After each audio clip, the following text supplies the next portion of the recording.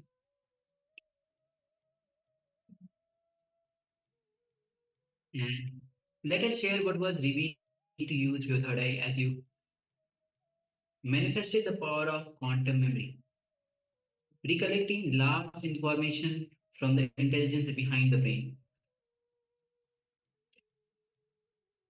Even if you saw one word or a few words or the full paragraph,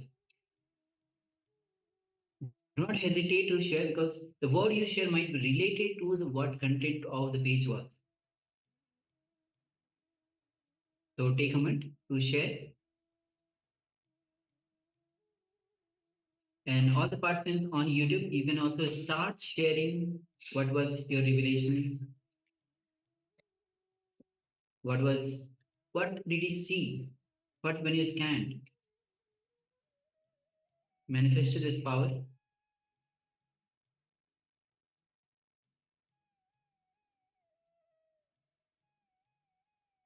Yes, requesting all participants, let us know what was revealed to you in your third eye. So we placed the image of the page itself, the one that we connected to, in our third eye, and we asked Somji, we asked Paramashiva to tell us, to give us the information, to download for us from the cosmic archives, the information behind that page, behind the page of the book on Swamiji, the Science of Living Enlightenment. So requesting participants, let us know now what was revealed. What did Swamiji show you? So it could be in terms of a topic, it could be some words, it could be sentences, words, could be paragraphs, the entire page, whatever it might be. All the information can be downloaded. So let us know if you managed to manifest this power. Don't be afraid. Don't think of impossibility. Impossible is nothing. We are Paramashiva. As we spoke earlier, we had the promo for the Kartikeya Deepam. Paramashiva, Sadashiva split into many to celebrate himself. We are those many. We are Paramashiva. This is who we are. This is our true nature. We are Paramashiva. We are everything, and everything is possible. Everything is at our fingertips. Everything can be achieved. Everything can be done. So impossible is nothing. So just take a moment and share with us what was revealed to you, and don't have any hesitations. You might be thinking, hey, maybe this isn't right. None of that. Just drop that as soon as that thought comes up, as soon as anything to do with doubt, anything to do with limitation, just unclutch from it. Unclutch like there's nothing else that you can possibly do. Unclutch from that. No limitations, no impossibilities, just unclutch. And have confidence that you are being shown, you are downloading directly from Paramashiva himself.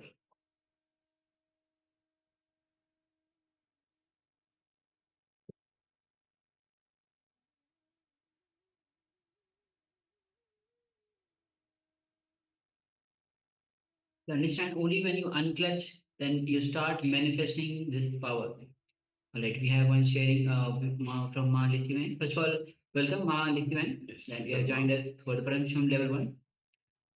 Okay, so she shares wisdom, circle shape, being complete. Yes. Thank you for sharing. Thank you, Ma. Yes. So requesting other participants as well to start sharing your revelations. What the word was revealed to you. It can come as image.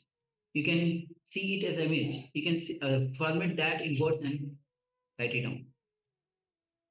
Anything that can be related, you don't know whether what is there, or it can be even related to what was being revealed to you. So do not hesitate to pen down your revelation. And of course, it's also important to share. If you don't share, you'll always be in powerlessness. You don't share because you're afraid. You're afraid you might get it wrong. You're afraid of others, what others may think of you. But keep in mind, there is no comparison. We are not comparing one with the other. We are not marking you in any way to say, hey, you're getting 3 out of 10, you're getting 9 out of 10, and so forth. There is no such thing. In fact, it is simply impossible to compare one to the other because we are unique. We are unique expressions of Paramashiva. We have our unique path, our unique expression. As such, there is no point comparing one with the other because there's no point in comparison. So please understand, do not even think about what other people say because it's simply not reality. Anything that you do see, feel free to share. When you share, you build confidence in your ability. Even if you haven't yet manifested, you have that confidence that, yes, I will be, and that expectation that I will manifest. And that is very important. It is a change in attitude from powerlessness. You go from powerlessness where you're afraid of sharing to powerfulness where you have the full expectation that, yes, I will manifest this. I'm not yet manifesting, but I will manifest. This is the truth, the reality. This is the only truth that we entertain. We are yet to manifest, and when we do manifest, we will get so much more confidence in ourselves. And with confidence breeds confidence. You start having a little bit of confidence, you have the confidence to take to a step further. And this is what it's all about. So please start sharing, share, even if you haven't yet manifested. It is okay. No one's judging you, no one's giving you marks. It is all about you. You are the special expression, the unique expression of Paramashiva, and you have your own path. When the time is right, when everything is in your favor, everything goes right. Yes. All right. So with this, we'll be actually verifying. We'll be showing you the page which we had shown you before to verify, and so that you can also look at it and start to verify your revelations as well. And even those who have not shared their revelation but have manifested, they can also have a look at it and verify and understand that all the powers start from the oneness. The more you start connecting with Swamiji, the more the connection with Swamiji gets deepened, the more you are able to manifest the powers. And the more you are able to manifest the power of Parameshwar, you get the confidence. Yes, Parameshwar is alive and he is manifesting through me. I have that potential, that peak potential that Parameshwar is flowing through me.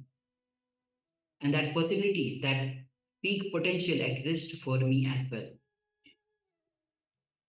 So, understanding this, being excited about it, whenever you are manifesting the power, go on manifesting the power again and again. Somebody says, whenever there is a power manifestation, be excited about it. Be totally enthusiastic about it. And start to manifest whenever there is a power manifestation. Be totally joyful and manifest the power.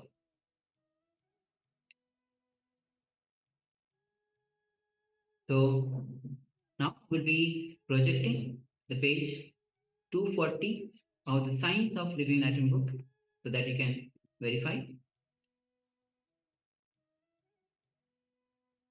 The Tattvas, nectar pot of spirituality. Losing confidence in you takes away life itself from you. Please listen. Others losing confidence in you takes away the wealth of life from you. You losing confidence in you takes away life itself from you. How many of you are cognizing it? When you break the words you give to others, they lose confidence in you. When you break the words you give yourself, you lose confidence in you. If you do not honor the words you give to yourself again and again, then the habit of not honoring the word you give yourself becomes part of your muscle memory. Losing confidence over yourself becomes part of your muscle memory. That is why even your willpower cannot heal your body. I see this many times in my experience with people. Some people come out of even cancer with their willpower. Some people can't get out of their simple cough or headache, even with their meditation and everything. It is because of the power of completion, integrity. If you are in integrity with you, any word you give yourself, even your muscle will listen to you.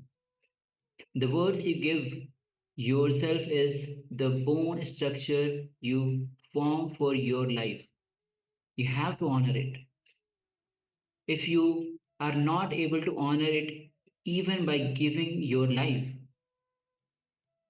at least you have to complete it. The words you utter towards yourself, the words you give to yourself can be nectar or poison. The words you constantly repeat to yourself, the words you constantly tell yourself have to be enriching you, inspiring you, exciting you, and enlightening you. The words you give to the words you give to you are mantra, what you consume to create life in you. The first principle of life is integrity. When you start thinking and speaking with integrity, the ultimate possible inner chattering, inner cleaning happens.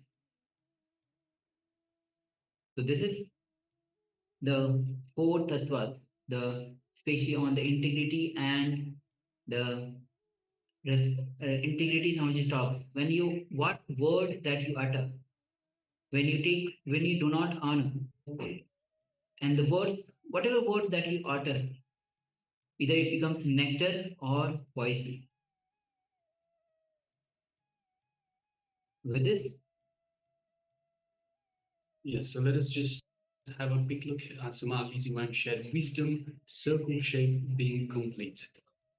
So yes, Mark, very much wisdom in terms of the four tattvas and of course integrity, and having integrity, having confidence on yourself. Yes. So yes, thank you very much for sharing, Mark, and congratulations. yes, only when you honor your words, you are in completion. You are complete. The being is complete. So yes, thank you, ma'am, for sharing. And with this, let's move on to the kriya. The next kriya that is we are going to about. It's about the rapid recovery from the illness care. So this is one of the little kriya that Swamiji has given to all of us. This guided kriya by Swamiji himself. So please come to the space of listening, and of course it's a kriya, so it will be combination of bandhas, mudras, asanas. So make sure that you are in a space where you can comfortably perform the asanas, this kriya whole itself. So please come to the space of listening and let's.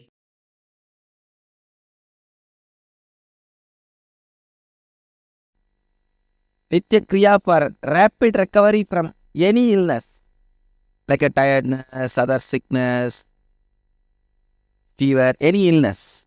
Anjani Asana, first step. Then Shitali Kumbhaka. Shitali Kumbhaka.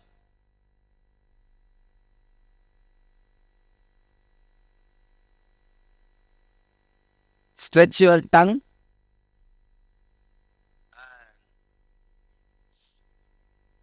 Roll sides of the tongue like a tube. Inhale through the tongue and hold as long as you can. And exhale slowly. Do this 10 times. Not 21, 10 times.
Do the Shitkari pranayama.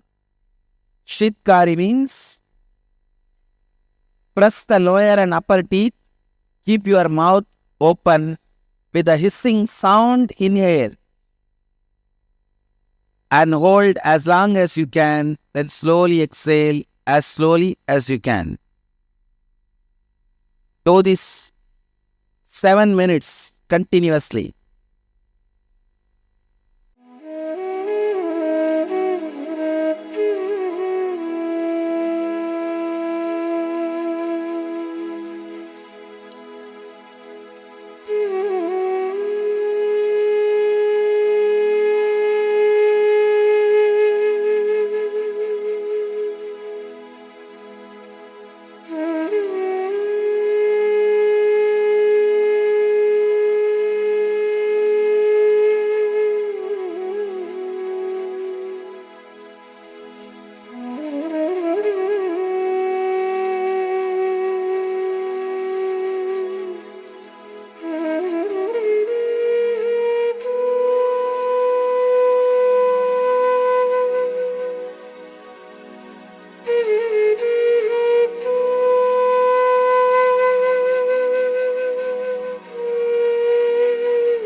Do the Sitali and Sitkari in Anjani Asana morning, noon and evening.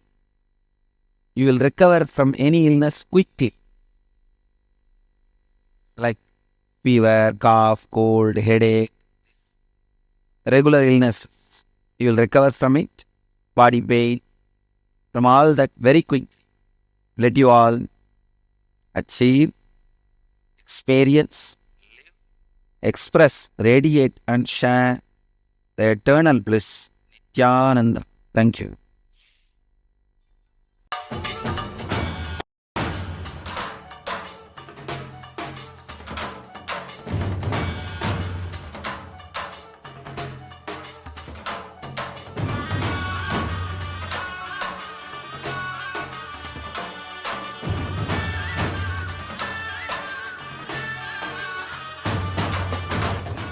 Today is the best day.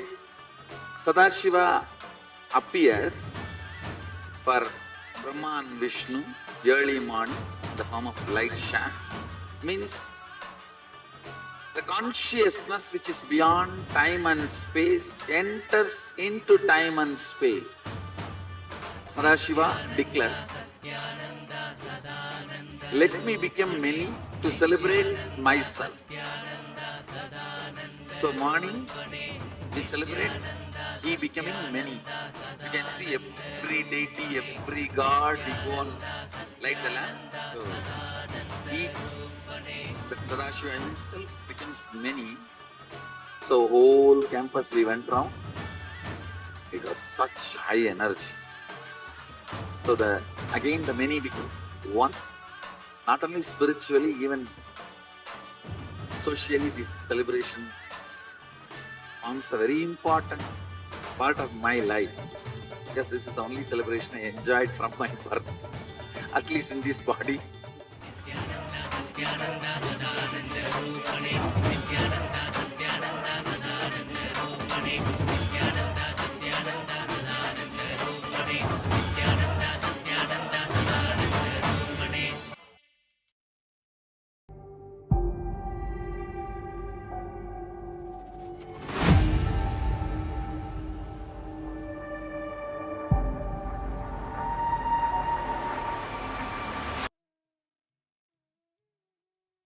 Yes.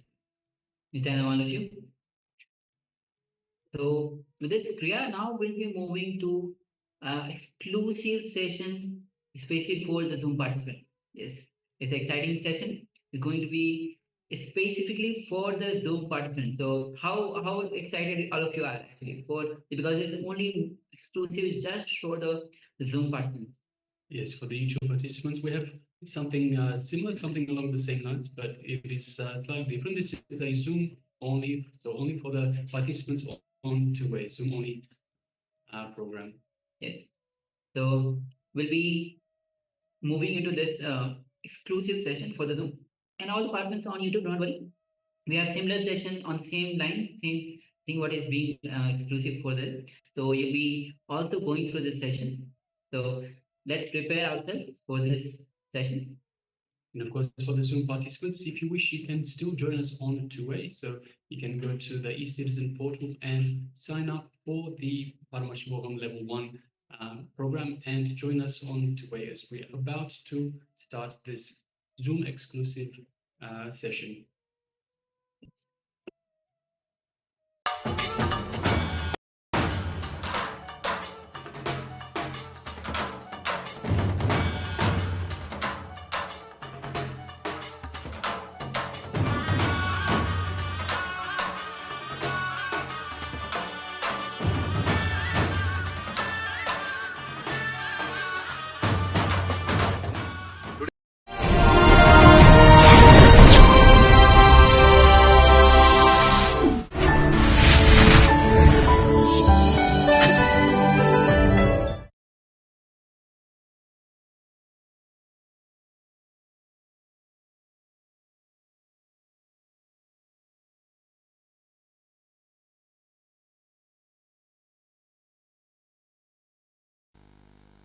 सदाशिवसमारम्भां ज्ञानसम्बन्धमध्यमाम् अस्मदाचार्यपर्यन्तां वन्दे गुरुपरम्पराम्.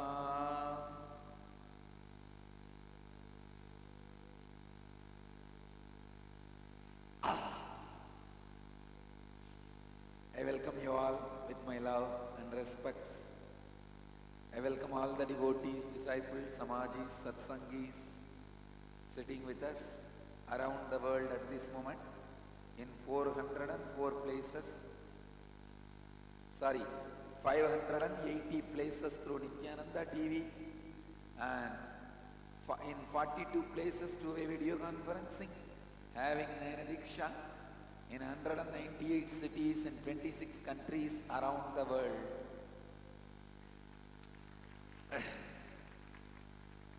Cities sitting with us in two-way video conferencing, having Nayana Nithyananda Nagara Bidadi, Adayar Chennai, Toronto KAILASA, Chennai Alvarpet, Malaysia Parani, Seattle Chidambaram, Phoenix Kanchipuram, Ohio Prayag, Sharjah, Hyderabad Bhagyanagaram, Los Angeles Arunachalam, San Jose Madurai, Thiruvannamalai Arunachalam, Oklahoma Somanatham, Ohio Shivananda, Chicago Srirangam, Singapore Singapuram, Marathahalli Bangalore, New York Varanasi, Guadalupe Rameshwaram, Devon UK, Port Washington New York, Vancouver Puri, Los Angeles Redondo Beach, Madrid Spain, Paris Kalighat, Austin, Charlotte Srisailam, Guadalupe Rameshwaram,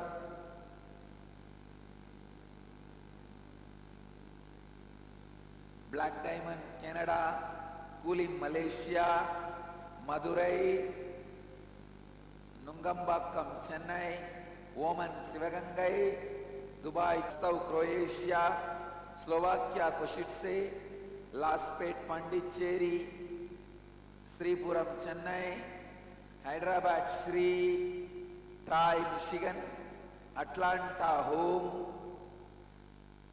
Vijinarayan's home, am I right? Vijinarayan and Nari Mohanan, Narendran Mohanan's home, blessings.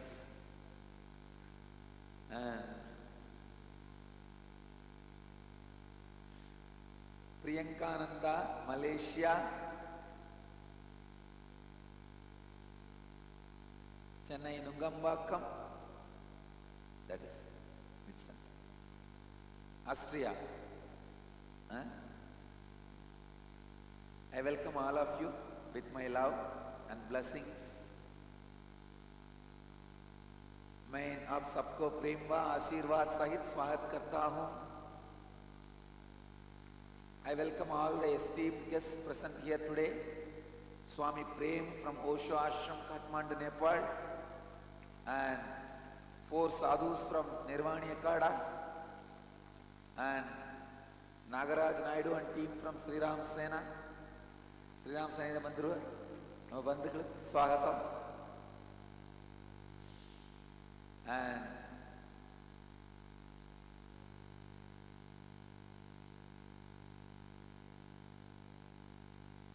I welcome all other sadhus, sons, mahatmas and esteemed guests.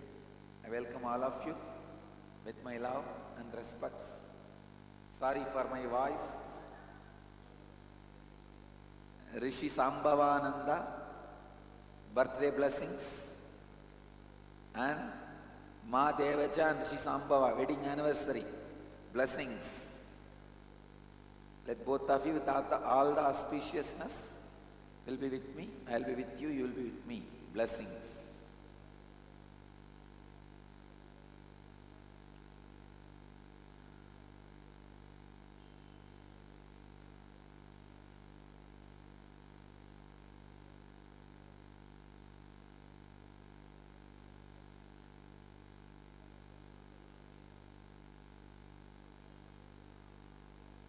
We will enter into today's satsang. Today Kalpava's 7th day for all you guys.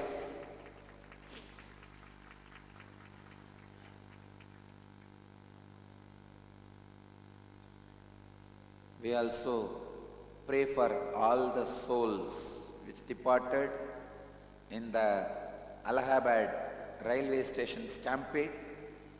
We do not know the exact number, but it did not happen inside Kumbh area. So, in the Allahabad railway station, there was unexpected stampede. People who went back from the Kumbh Snan, they wanted to catch their train to go back to their places. The time the stampede has happened, I commit with you all, keeping Kala Bhairava as witness, I'll release all the souls. I release all of them into liberation. They will not have one more birth.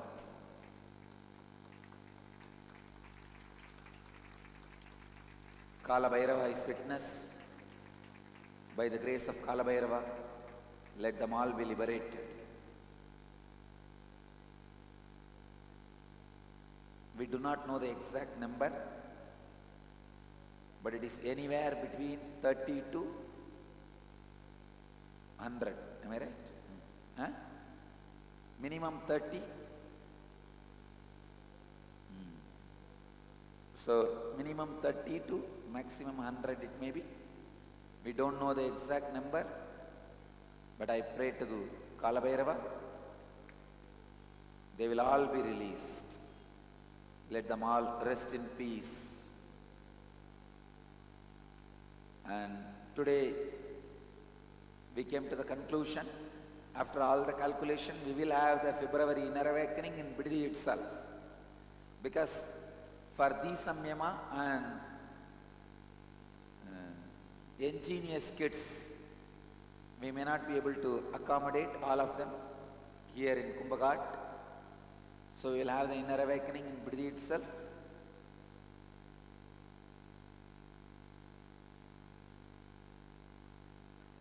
Hope all of you are enjoying through Nithyananda TV all the Kumbh Mela programs live. All right. Today I'll expand on the story of Kumbh Mela, the churning the Milky Ocean. Listen. Listen. Integrity is the spindle. Authenticity is the rope. Listening is the tortoise. Holding without letting the spindle sink into the ocean. Authenticity, when you continuously practice,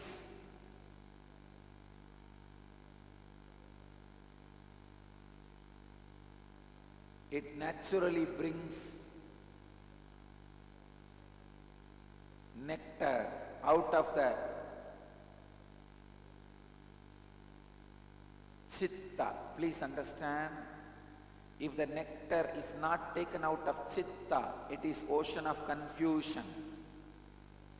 If the nectar is taken out of the chitta, it is ocean of milk.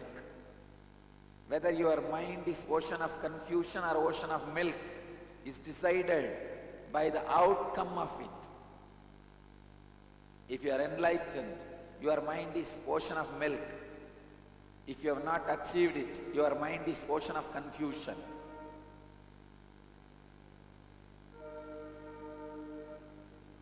Listening is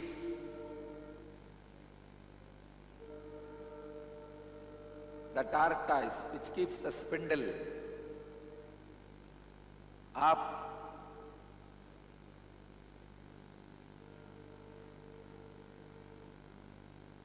If you are tired of practicing authenticity and tolerate with inauthenticity, the experience happens is the poison. When the rope, when the snake Vasuki is tired, what it vomits is poison.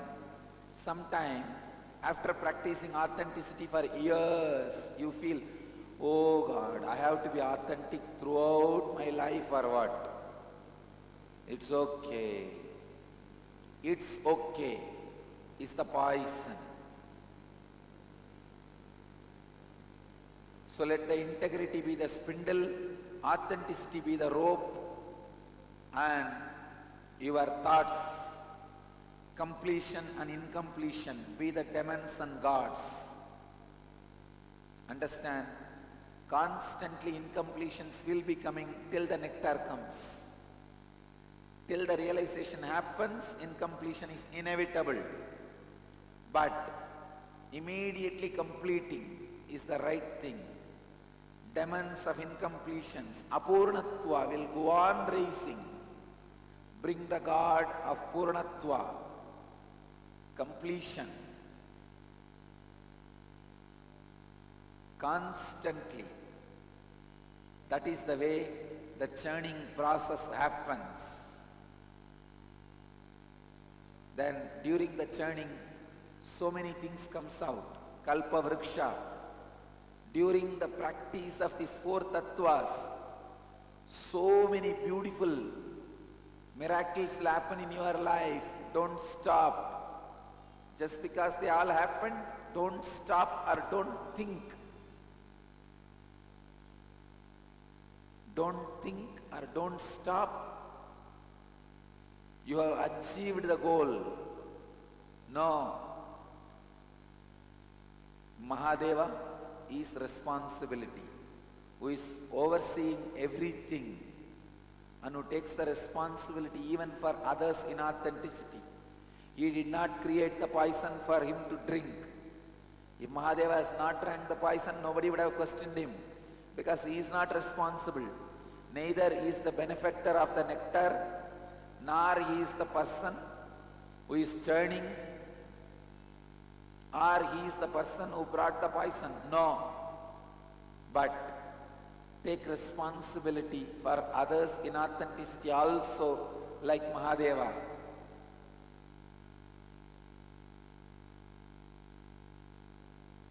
Then you will have nectar to enrich yourself and enrich others. Listen. Even when the nectar comes, only the people who are ready to enrich themselves and others, the nectar will be given. It will not reach to demons who want to enrich only themselves. Gods are entrusted with this nectar part just because they go on enriching others also.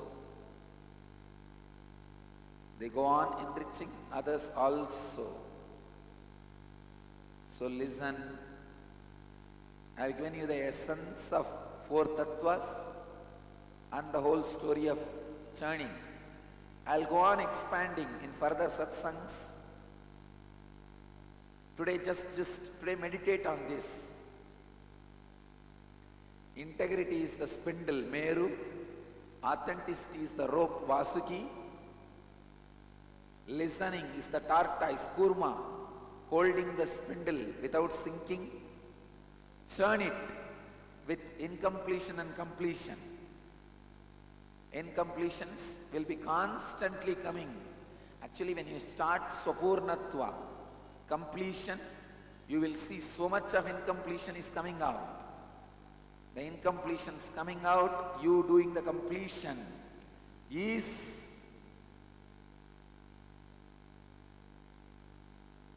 the real churning.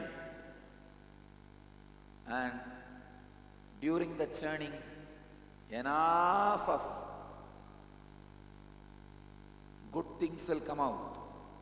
Shamantaka, Parijata, Kalpa Vriksha, Ratna Singhasana, everything will come out.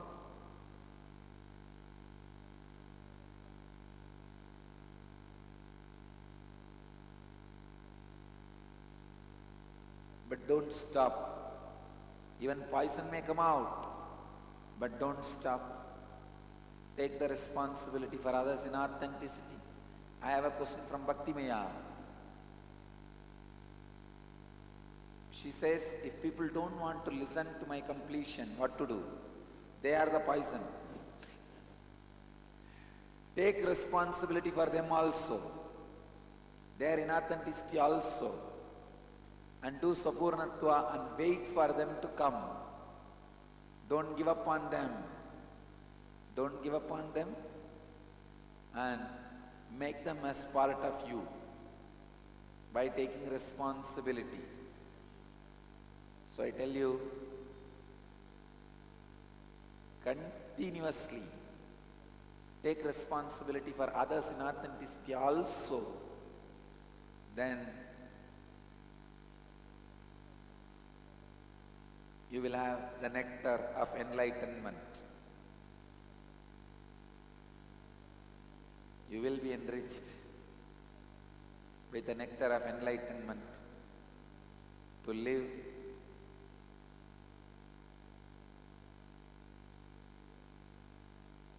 for yourself and for others.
Today I wanted to share one more important thing.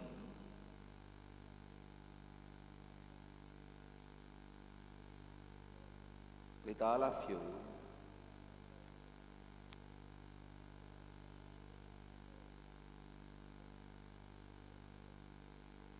The importance of integrity. Please understand, without integrity, no other tattva, no other satya is going to happen in your life. I am seeing last few days slowly the non-integrity is settling into. I wanted to share a few things about this integrity. Slowly I am seeing the disintegrity or lack of integrity is settling. Yesterday I saw in Bididi, 7 o'clock, they did not do the Aarti. Bididi, am I right? 7 o'clock, the Aarti was not done.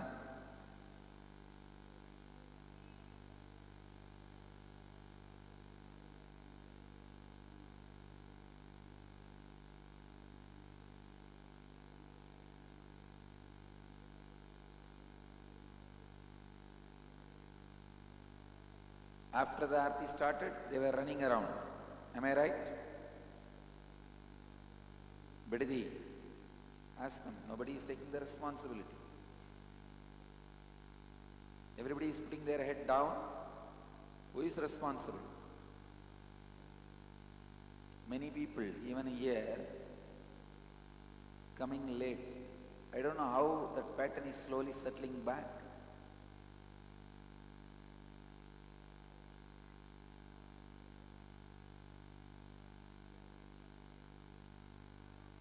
Manisha, you have to have a class session on helping them all complete.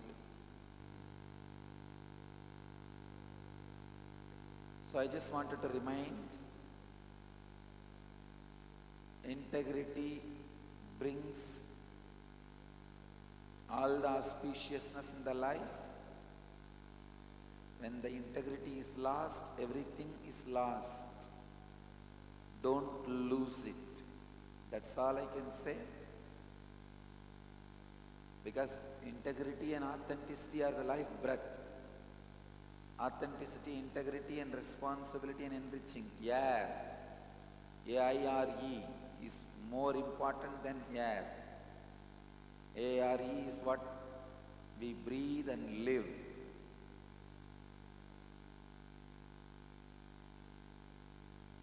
All right. So, restore the integrity.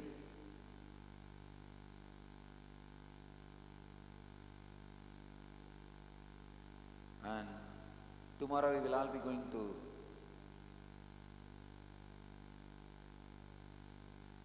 Varanasi.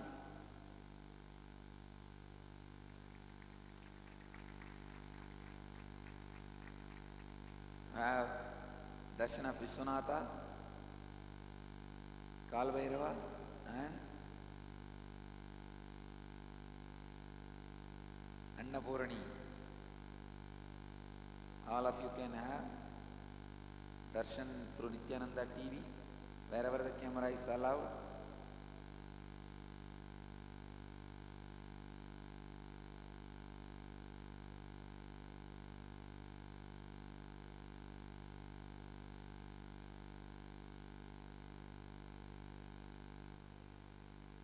Any other announcements you guys want to make about the Varanasi trip? Oh, yesterday 5 lakh people had Vishwanath Darshan. Varanasi is choked. Our vehicle cannot enter Varanasi. We will have to leave the vehicle outside and we have to go by boat into Varanasi and then get into the Varanasi. Maybe we can show the Manikarnika Ghat also. Yes, Manikarnika Ghat. The boat itself and our ashram, our branch in Manikarnika Ghat. Both you can see. Kalbhairava is best. Cool Bhairava. Kalbhairava, see, it is this area immediately attends. Kalbhairava is best.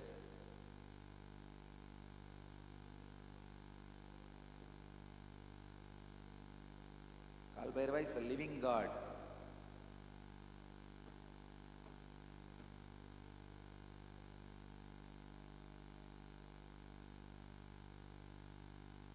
Even to go to Varanasi, you have to take permission from Kalbhairava. Kalbhairava is very happy and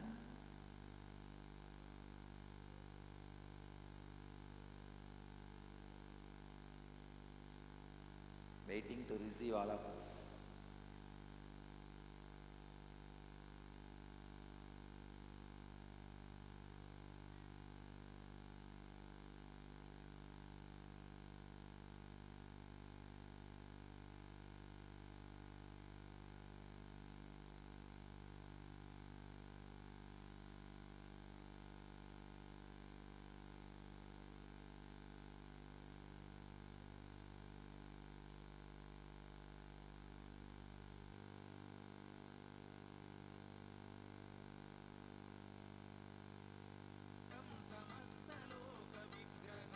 So, today I will end the satsang with these words, as I am not able to continue with this voice. Tomorrow there will not be any satsang. Now itself I wanted to complete with all of you. Tomorrow no yoga, no satsang in Kumbhapuri. But in Biddi yoga will be going on. Recorded satsang will be played because we are traveling to Varanasi. But day after tomorrow there will be satsang in Kumbhapuri, from Kumbhapuri. I'll start giving my usual elaborate satsangs from day after tomorrow. Today please put up with me. We'll go to the next step. Sit unclutched in Upanishad for a few minutes, and day after tomorrow, 14th, we will start Nirahara Samyama third batch. Not tomorrow, day after tomorrow we will start. Because tomorrow we are going to Varanasi, so no satsang. Day after tomorrow we will start the Nirahara Samyama third batch. You finish your food and then come. Now, please close your eyes and sit straight in Upanishad. Be unclutched. Namah Shivaya. Let you all experience highest Kundalini awakening. Namah Shivaya. Let you all achieve, experience, live, express, radiate, share, explode and enrich with eternal bliss. Nithyananda. Thank you.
जगद्गुरुं वन्दे परमहंसाख्यं नित्यानन्दाय स्वागतम्।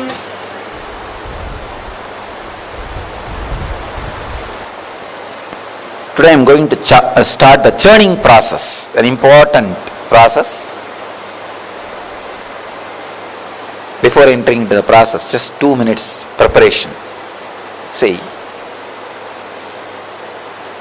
put your hand up, closing ears, close to the ears. Sit strongly straight.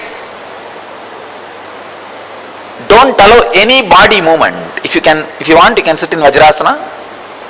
Just 2 minutes only. You can sit in Vajrasana.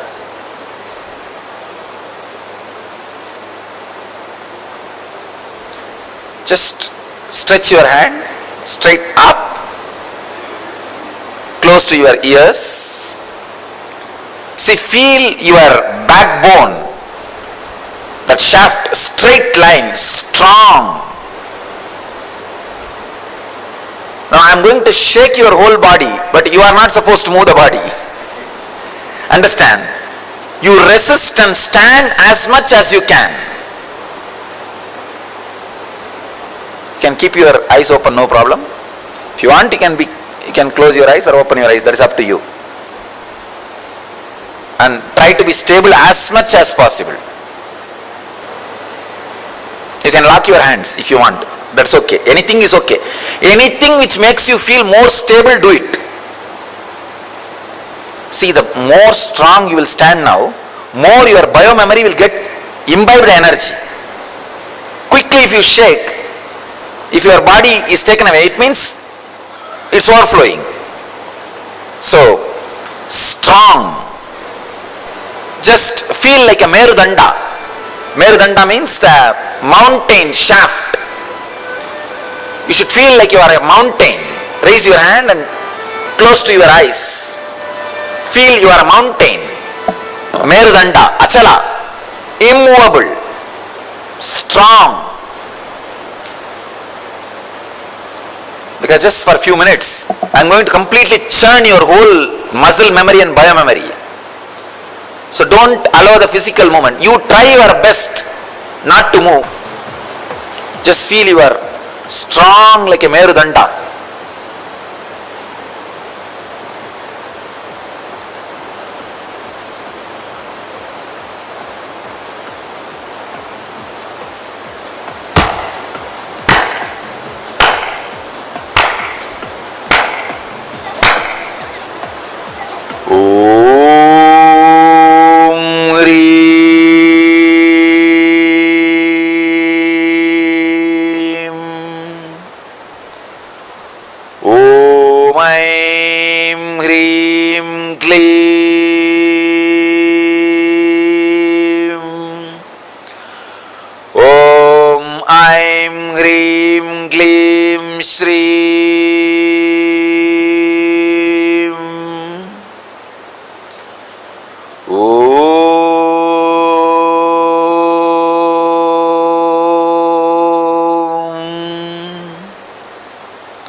Hold yourself strongly, tightly, close to your ears, so that you feel the strength.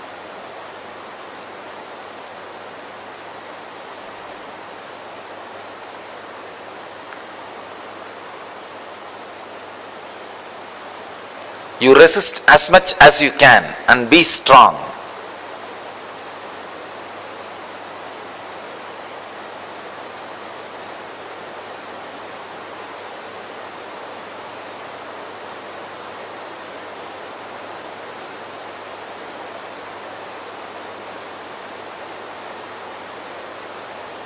Don't allow the body shaking.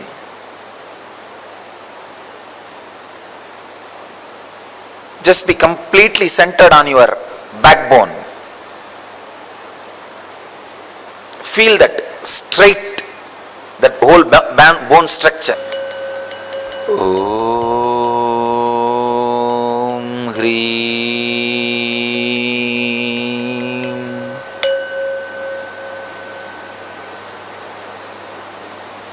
You can relax your hands if you are having pain, but still be strong, stable. If you feel you can't keep the hands stretched, you can relax. But if you can, keep it. But be strong, be stable. Don't flow with the energy I am creating. I am intensely churning your biomemory now. Don't flow with that energy. Just be stable and strong, so that your inner system can hold more and more.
Relax. Now allow any physical movement. Just relax. Allow whatever happens inside your system. Just be flowing.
relax.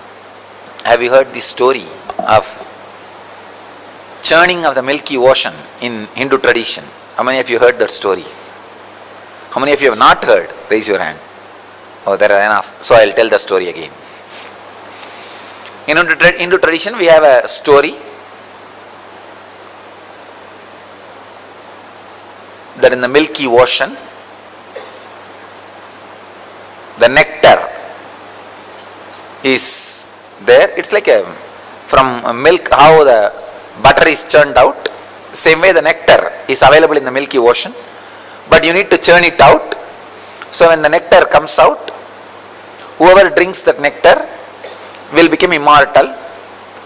So all the gods, devas, the demigods, all of them wanted to have that nectar. But unfortunately, the poor guys, they cannot churn the ocean by themselves. They need the help of demons also. Please understand, every line is full of philosophical truths. So the gods, they went to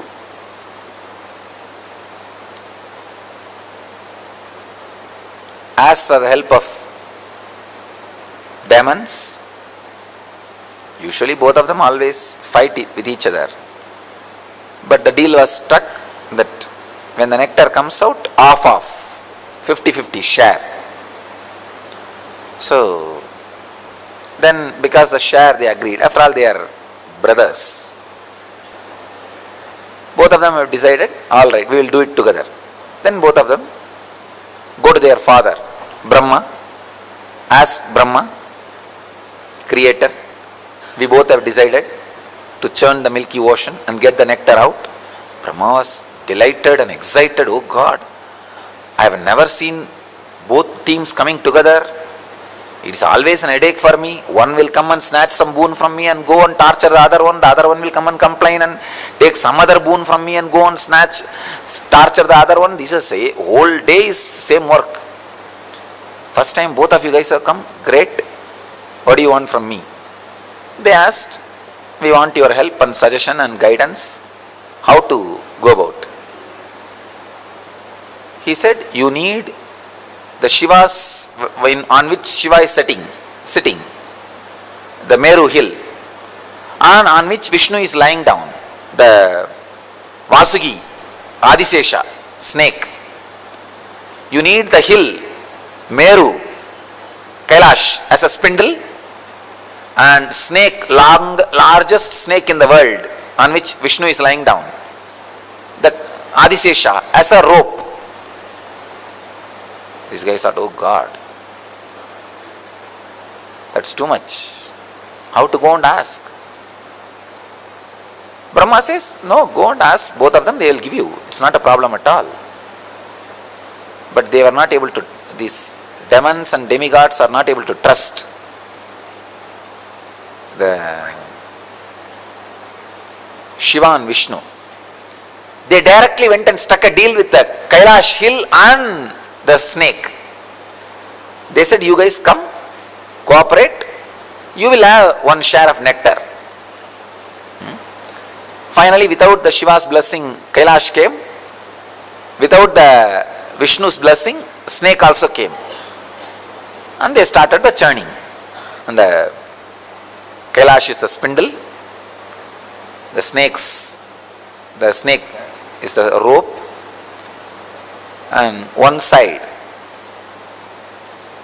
the demons, other side the demigods. Even before starting the churning, the fight started. Who will be in the head side? Because head is always special. God said, we only will be in the head side. Demon said, no, we will be in the head side, you be in the tail side. Finally, somehow Brahma intervened and advised, hey, allow the demons to be near the heads. Anyhow, they agreed. The demons were near the head and demigods were in the leg, feet, the tail side. The churning has started. Suddenly, because neither Shiva gave permission to Meru, nor Vishnu gave permission to the snake, the hill has started sinking inside the ocean. How many of you have seen that churning when they churn the milk for butter? The Indian villages with spindle, they will churn. The same way the churning has started. One side demons, one side gods, and it has started sinking. That spindle. Now big problem, what to do? They ran to Shiva. Shiva is just in Samadhi, nothing can be done. They ran to Vishnu. Vishnu thought it's too much, because not only that spindle is sinking, it is dragging the whole crowd inside the ocean, because all these guys are holding that rope. When that is sinking, naturally what will happen? The whole world is sinking, and there will be no population, no fun. What to do? Vishnu is supposed to be a protector. He rushes and he becomes a huge tortoise and lifts that spindle and holds that spindle on his back, so that they can continue the churning. The hill will not be drowning and the people will not get drowned. Because he is a protector, he has to protect. So, Brahma created the chaos, Vishnu is protecting the chaos, the churning is going on. So many things came out. Like a kalpa vriksha, tree which gives whatever you want. Parijata, the eternal smelling flowers. Parijata, kalpa vriksha, ratna singhasana, shining throne, and chintamani griha, the house of diamonds, and everything, all the celestial things, all the Ujjaisravas, that horse, Airavata, elephant, and Shamantaka, the most powerful and valuable jewel in the world. All of you should know that even in the modern day, the world's most costliest jewel is not that what is in the Washington.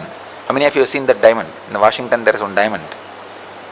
Washington Museum they have displayed. That is not the world's costliest. There is another one jewel which Venkateshwara is wearing, is the world's costliest. Still there is no, they are not able to put any value for it. Venkateshwara's right chest is having, and the Srivatsam they put, on Vaikuntha Ekadasi day they will put on those festival days. That huge, it's called Vaidurya, the ripe portion of Vaira, diamond. The diamond, if it is at least 1,000 years old, older than the diamond. I think this Vaidurya word is only a Sanskrit word, because in the West they don't know this concept of Vaidurya. It's like a wine, the old wine is valuable, the more stronger diamond, strongest diamond, Vaidurya, he wears. So that jewel is supposed to, it is supposed to have come out of the churning. And there is a one piece, only one piece available in the planet Earth, that Venkateshwara is wearing. Anyhow, it's a story, we don't know what else. But all these things came out. Parijata, Kalpavriksha, Chindamani Griha, and Airavata. Airavata is the four tusk elephant. 4 tusks, not 2. So all these celestial things came out. And the funny part is, when all these things came out, each one went and grabbed. It's mine, it is mine, it is mine. When Parijata came out, Indra went and grabbed. When Kalpavriksha came out, Kubera went and grabbed. When Shanganidhi, Padmanidhi came out, again Kubera grabbed. And when Ujjaisravas, the horse came out, Asuras, Rakshasas grabbed. When the Ramba Menaka Urvasi came out, Indra grabbed. When finally Lakshmi came out, the wealth, energy itself, then Vishnu grabbed. When the Akshamala, the Rudraksha Japamala and Kamandalu came out, Brahma grabbed. When all the useful things came out, everybody grabbed. It is theirs, they all grabbed. Unfortunately, that snake has become completely tired. These fellows went on churning, did not bother to feed that snake, poor snake. And that fellow, so tired, he just vomited poison. See, when they were churning, the hill was sitting on the tortoise back. That lot of friction, heat, intense heat was created. When this fellow vomited the poison, it went and exactly hit that heat, and poison heated. That is what is alagala. It's not a cold poison. Cold poison will not spread and do damage. The heated poison will spread even in the air and start killing people. The first air pollution, chemical attack, or I can say first chemical mishappening. Maybe 10,000 times, like Bhopal gas accident. Something has happened in that heat. When the poison was added, intense heat, it's a huge destruction. Millions of demons and demigods have started dying. And now nobody is able to save, because Vishnu is below and Brahma has disappeared, ran away. And what to do? Indra runs to Shiva, Mahadeva. He is in Samadhi, but they all run and pray, oh Lord, please save us. We don't know what to do. Shiva opens his eyes and sees the fun. Okay. He comes down. After all, he is embodiment of compassion. He collects the whole poison just in one bowl and drinks it. Devi was frightened. Oh God, how will you handle? If something happens to you, what will happen? So she holds the neck of Shiva. The poison just forms a blue color and stays in the neck itself, throat itself. Then the nectar came out. The moment nectar came out, the fight started between demons and demigods, gods and demons. And went to the demons and said, demons were holding the pot. She said, give that pot to me, I will distribute everybody. They trusted her and gave the pot, and Vishnu disappeared with the pot. And he made all of them to stand in one line. So he started distributing first to the gods. And poor demons are standing in the line, thinking that they will also get it. But two demons came in the form of gods and stood in the queue and tried to steal the nectar. Somehow they got and put it in the mouth. When Vishnu saw that, he sent his disc and cut the head. That too only a Ragu and Kedu trying to swallow, but they have not swallowed. They have not become immortal. Finally, all the gods got the nectar and became eternal, and demons, without getting the nectar, and not only the tiredness of that hard work churning, they all died and disappeared. This is the story. Now the philosophy part. See, the spindle, understand one by one. The spindle is the unclutching technique. Your body is the milky ocean. Good thoughts are the gods, and discouraging, depressing thoughts are the demons. When you start unclutching, see, unclutching is the Kailash hill. That is the Kailash hill. Unclutching is the technique. When you start unclutching, for few moments you will see all joyful, relaxed, blissful mood, good thoughts, courageous, encouraging. Within 5 minutes you will see depressed. No, impossible, I can't do this, all foolishness. Who will know? Who knows what will happen? The discouraging, that is means demons are pulling. When the discouraging things are going on in you, demons are pulling. When the encouraging things are happening, gods are pulling.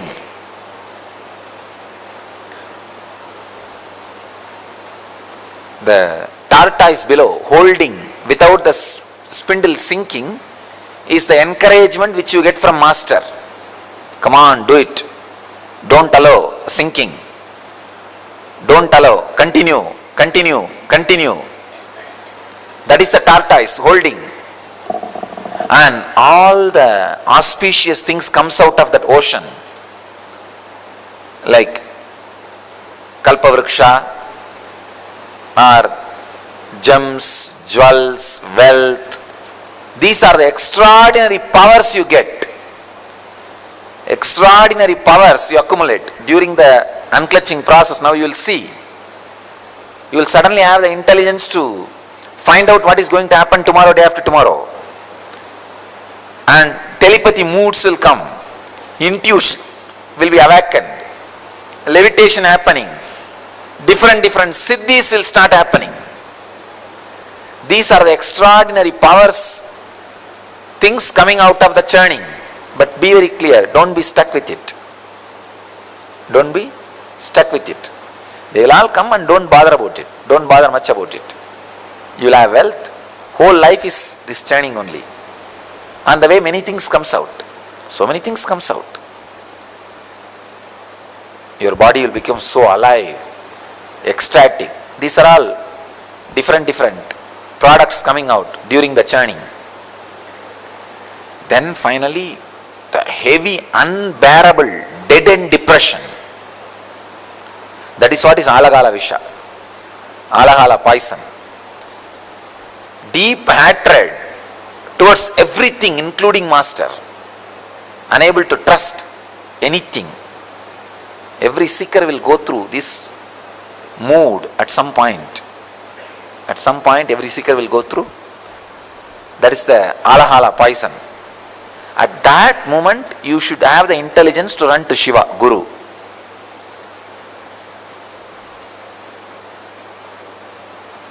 Then, Guru swallows it, digests and clears it.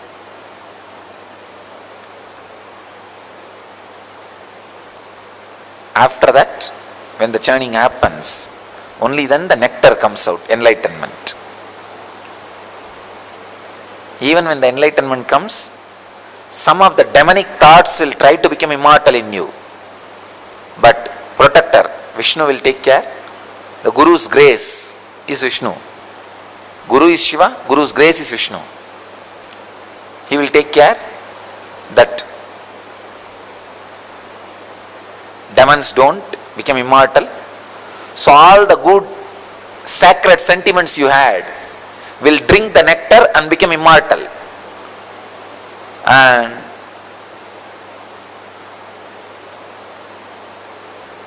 the experience of superconsciousness stays inside you eternally, like a person who has become immortal by drinking the nectar.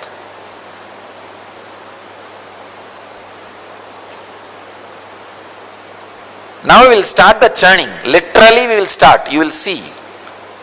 You would have never even imagined that you can get so elated, excited, ecstatic, or so depressed. You will see the peak ecstasy for which your body is designed. If your body is capable of enjoying 100 unit bliss, you will see 120 unit happening inside. And if your body is capable of going through minus 100 unit depression, you will see 170 unit depression. The peak and valley, I'll be breaking your biomemory. Not me, just because of the churning process. See, when that comes, tell yourself, you gave the faith and you are giving the doubt. Now I am putting both at your feet. You do what you want and leave me. You gave the faith. Nobody else can give. And you are giving the doubt. Now you take both and leave me. That is what we call surrender beyond the doubt. Anyhow. So you guys are clear now? No, nothing. Don't allow anything out. Body movements are okay. Don't allow any sound. Any of you have any doubt in this story?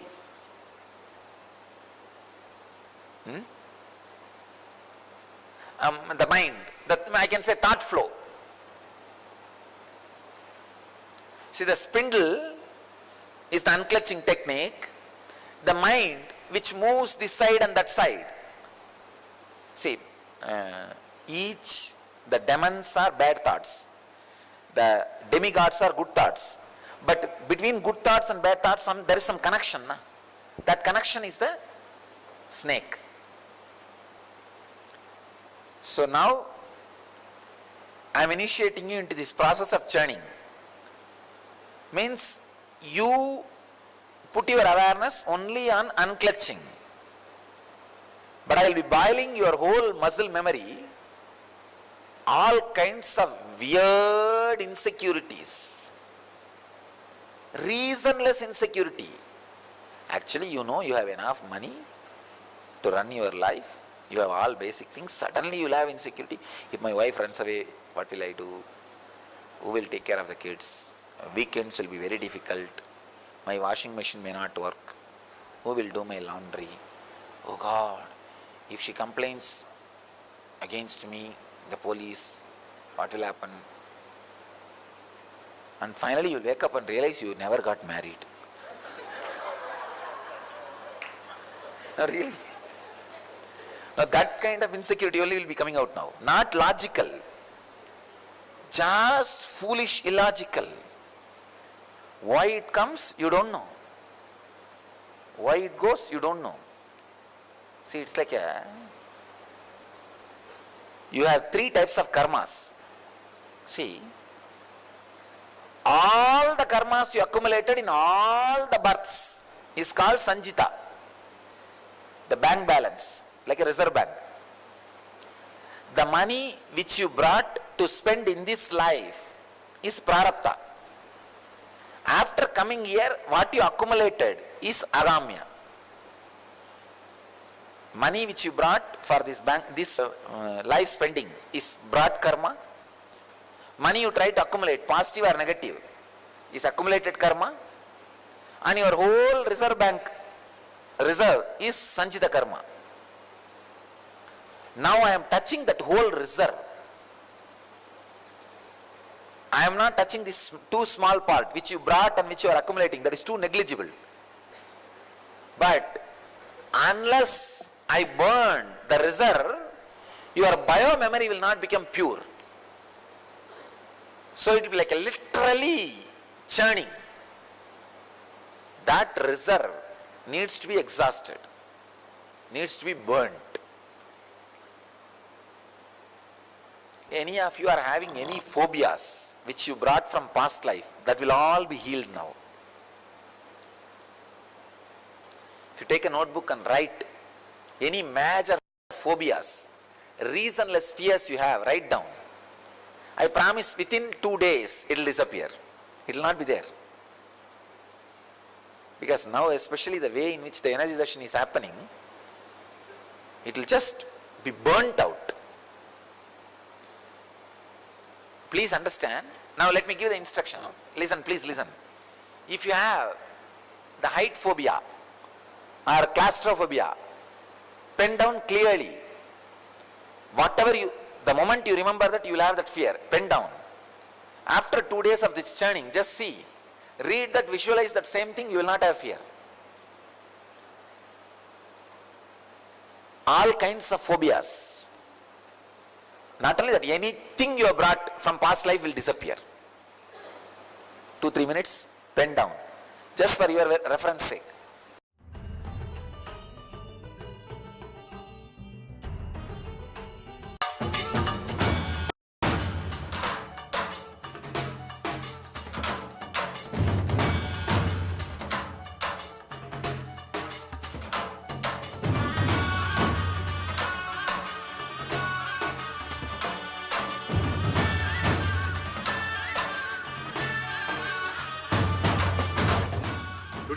best day. Sadashiva appears for Brahma and Vishnu early morning in the form of light shaft. Means the consciousness which is beyond time and space enters into time and space. Sadashiva declares, let me become many to celebrate myself. So morning we celebrate he becoming many. You can see every deity, every god, we go and light the lamp. So each, the Sadashiva himself becomes many. So whole campus we went round. It was such high energy. So again the many becomes one. Not only spiritually, even socially, this celebration forms a very important part of my life, because this is the only celebration I enjoyed from my birth, at least in this body.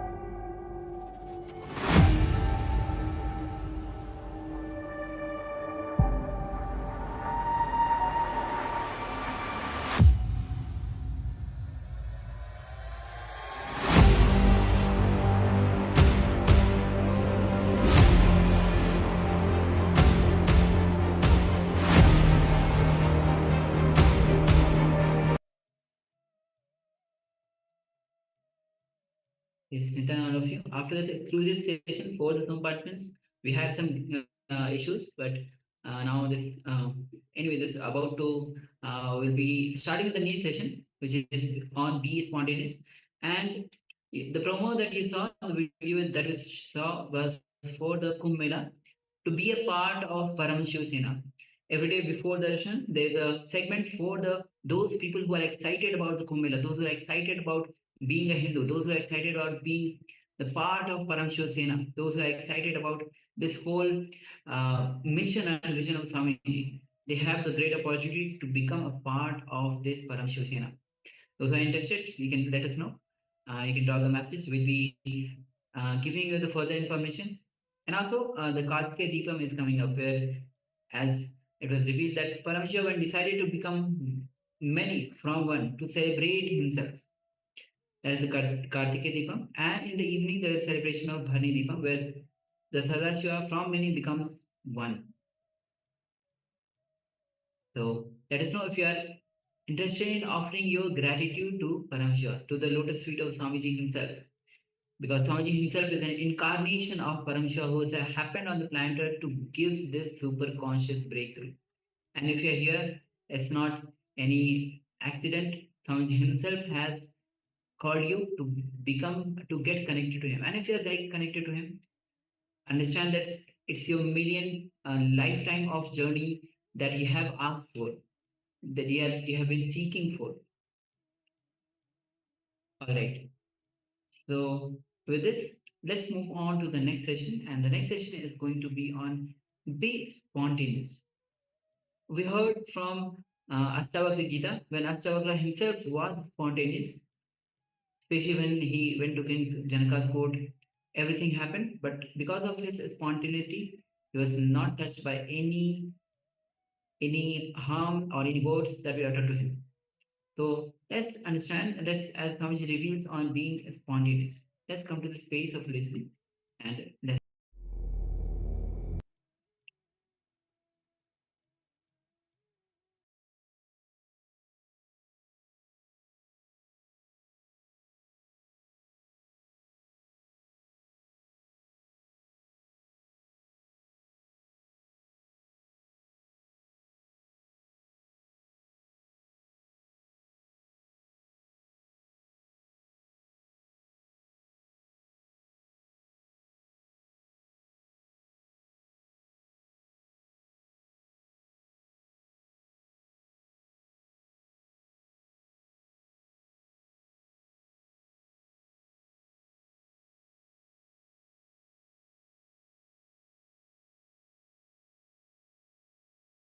spontaneity.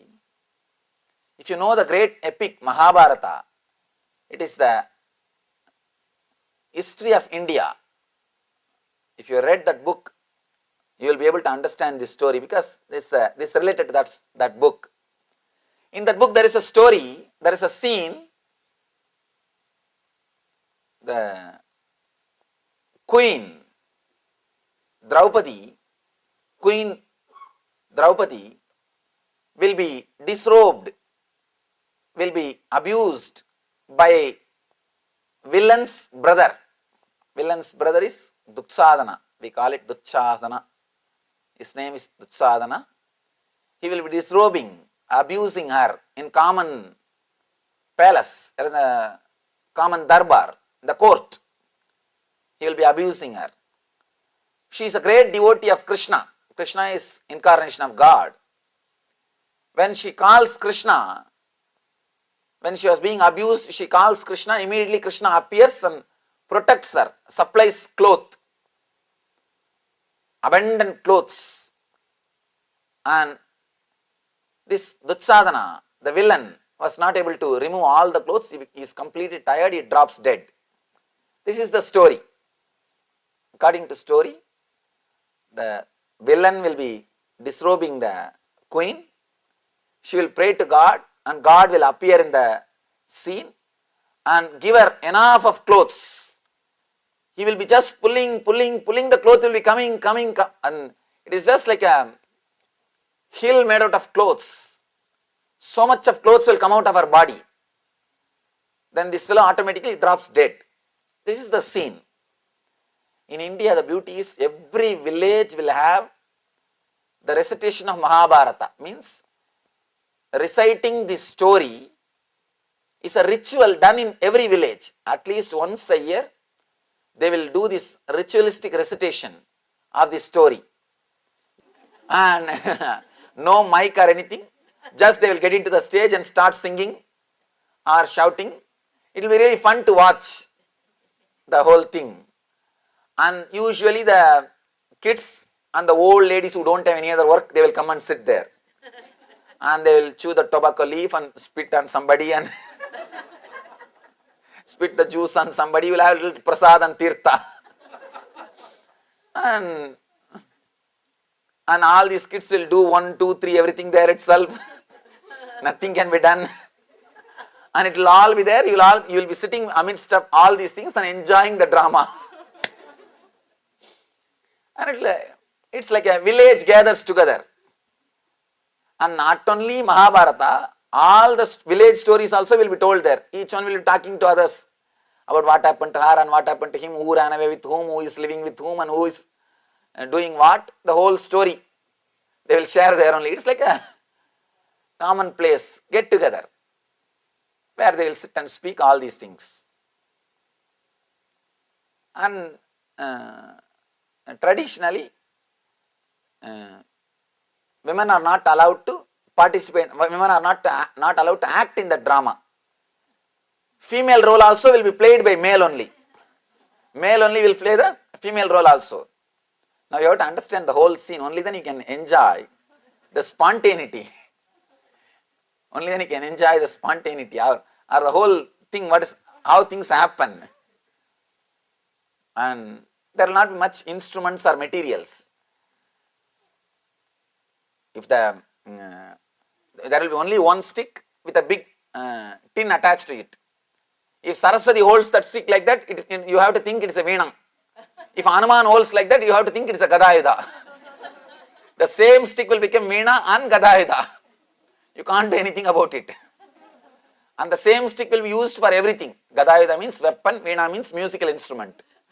For both, they will bring the same stick only. That will only be used for all the purposes. It's like a multi-purpose. And sometimes same actor will come playing 2, 3 roles and he will just change only one cloth, one shawl, and he will come back and tell the story. Anyhow, that day part is that Draupadi, means the queen, is supposed to come with 7 sari tied on one on the other, so that the Duchadana will pull the saris. By the time it comes to sixth sari, the queen has to shout Krishna, Krishna. The Krishna will jump from behind the stage and he will jump into the stage and say, oh, my dear devotee, I have come to protect you. You are protected. Immediately the villain has to act as if he is tired and he will drop dead. This is the story. By mistake, the villain forgot the count that day.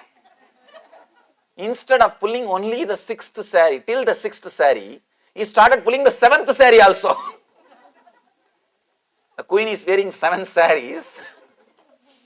The villain is supposed to stop at the sixth sari. Until sixth sari, the queen will not call Krishna. She will be telling something Madhava, Madhusudana, Keshava, some other names. Only when it comes to the sixth sari, only when the villain is little tired or acts as if he is tired, she will call Krishna. Then Krishna will jump from the stage, from behind the stage. He is standing behind, smoking beedi actually. I am telling you the whole scene, what is going on there. And Krishna is standing with his mukuta and flute in one hand. Flute means the same stick. And he is just enjoying the smoking the beedi. Beedi means the village cigarette. And he is enjoying the beedi, waiting for call. And this villain forgot the number count. And he is pulling the 7th sari also. And suddenly Draupadi realized the 7th sari is being pulled. And because the 7th sari is being pulled, instead of calling Krishna, straight away she started kicking Duryodhana. She started kicking the villain. Hey, leave me, hey, leave me. According to we were all surprised. What is going on? Usually the fight is not supposed to happen. How can queen fighting with villain? It doesn't. She is supposed to call Krishna, Krishna. Instead of that, she is straight away attacking the villain. And the fight has started. And this villain guy also did not understand what is going on, or he is doing some mistake. Somehow, finally, in that whole mess, he pulled the 7th sari. Now, she is standing with a trouser on the stage, in a public stage, above the hip, female decoration, female makeup, with all the female dress and female jewelries, hair and the flower, everything is female. With all the traditional turmeric powder and decoration. And below with the trouser he is standing on the main stage. Behind that Krishna is looking through the screen, still why I am not called, with a beedi.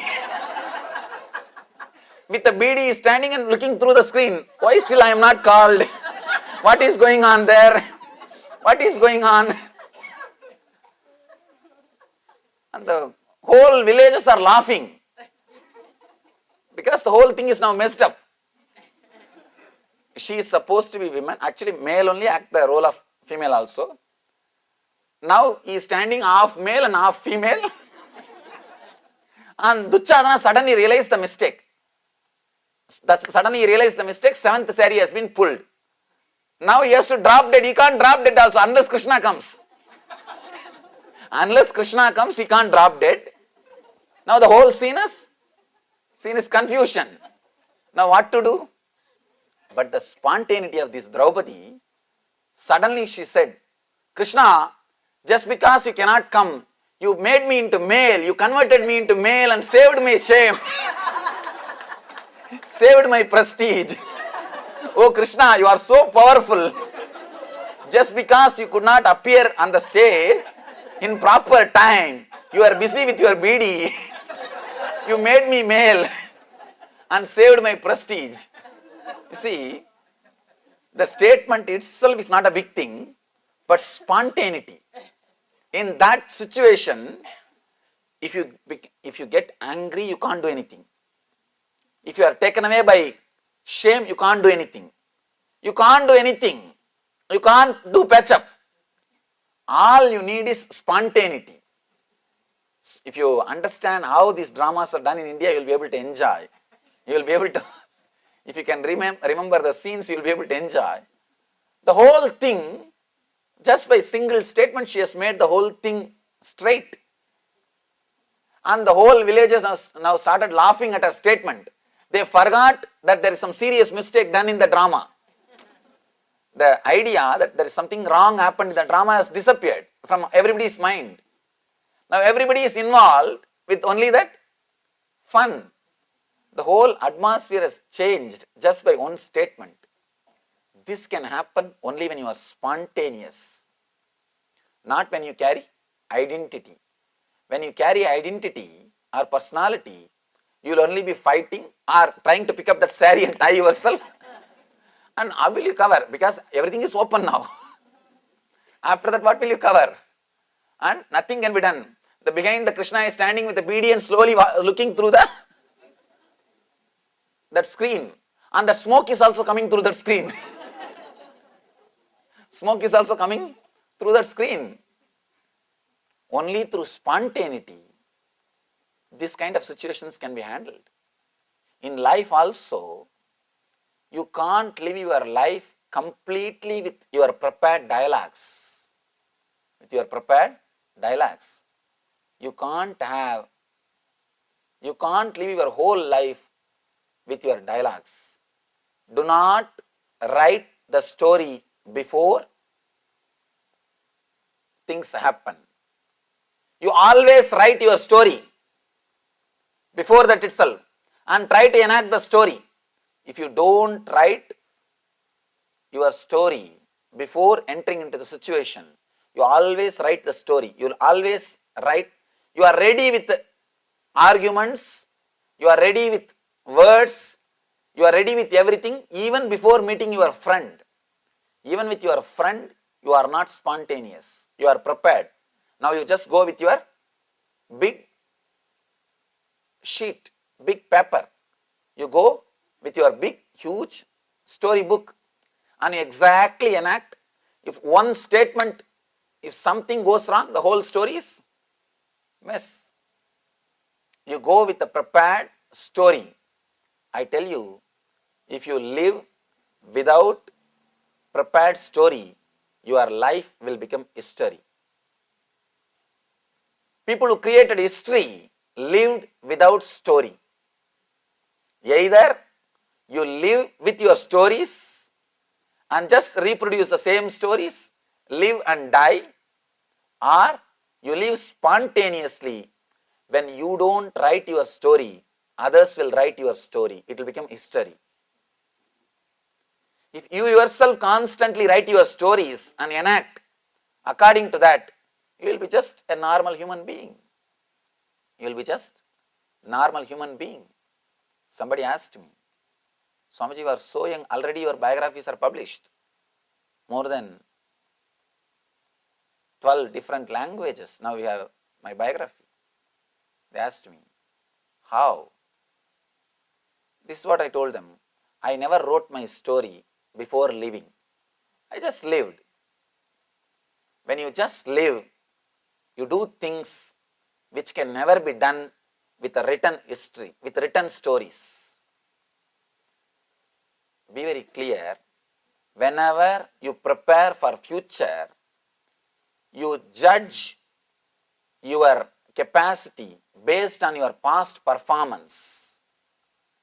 But future is possibility to go beyond your past performance, not just to reproduce your past performance. When you do not trust you can do something more than what you have done in your past, you prepare your story, go there and enact and come back. You never allow growth to happen in your being. You never allow intelligence to happen to your being. You are clear how much you can do even before entering into the future. If you see in your life, years after years you will be struggling with one problem. Just because you do not trust future is something more than past. In future, there is a more possibility than what you had in the past. You never trust that. You always play very safe, secure game by bringing your past again and again and again, creating a story and enacting again and again the same story into the future. I tell people in our ashram, at least do new mistakes. It's okay. But we don't even have that much of intelligence to do new mistakes. All your mistakes, if you try to analyze and put in one line, it will all be practically same thing. Maybe the quantity is little more or little less. Otherwise, the attitude and the quality will be the same. We don't have intelligence even to do new mistakes. Even to do new mistakes means you are constantly carrying weight. The weight of the past. Shiva says, when on a bed or a seat, let yourself become weightless beyond mind. Bindum shikante ritaye layante dhyayato layaha. He says, just be dot, a dot which has disappeared, the small dust atom just disappeared, which doesn't exist, weightless. Damantat shobha sambudha sukshmagni tilakakritim bindum shikante hritaye layante dhyayato layaha. Beautiful sutra. I'm just trying to repeat the sutra so that let all dimensions of this aphorism be explained to you. Even if I missed one or two dimensions, I wanted to bring it back again. I want to tell you. One more thing, your body is matter. Your presence is energy. Your presence is purely weightless. When your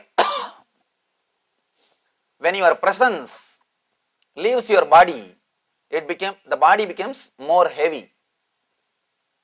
Your body becomes heavy. Let you be clear, the presence and the weight both are completely opposite to each other. And one more thing, this meditation can help you tremendously in the problem of obesity and overeating. You constantly eat too much because some way you do not have your presence inside you. The matter attracts more matter. Material attracts more material. Weight attracts more weight. Even in the physics, mass attracts the mass. Why do you think the planet Earth has got gravity force? Mass attracts mass. If you don't have your presence in your body, you are just a mass, nothing but a mass, matter. It attracts more matter. You may fill yourself, but you won't feel fulfilled. With presence, if you eat, even with less quantity, you will feel fulfilled. Be very clear. Feeling is different. Feeling fulfilled is different. Feeling is totally different. Feeling fulfilled is totally different. I request all of you, if any of you have obesity problem or overeating problem, means everybody, do this simple technique just for 5 minutes. It's not a big thing. You don't need to do this technique whole day actually. It is a very simple, very beautiful technique. Today we will practice this technique. Before eating, but before eating anything, that is the problem now. Because we don't eat once or twice a day. There is no difference between cows and us. Cows, wherever they see something which can be eaten, immediately they will open their mouth. Human beings also have become like that. No time. Even while walking and driving in this country, I saw even when they are driving, they are eating. Because that kind of food is available. And if you don't have time to eat, and then just have a Coca-Cola, that glass, that bottle, Coke bottle. Coke bottle you don't have to hold actually. You can use one hand and put on that steering and drive and drink. Constantly something is going into the body. Constantly the matter is attracting the matter. The material is, mass is attracting the mass. Before eating anything, try to do this meditation, but don't do it in your car. At least before morning breakfast, noon lunch, and night dinner, and evening snacks, and between coffees, and little tea, and Coke in the car, burger in the bus, anywhere. I don't know what else goes inside. Oh God. And I saw the size of the food. Oh God. No, really, and let me be very clear. Please understand, so much of advertisement for food should not be done. See, constantly what you see only you will feel connected.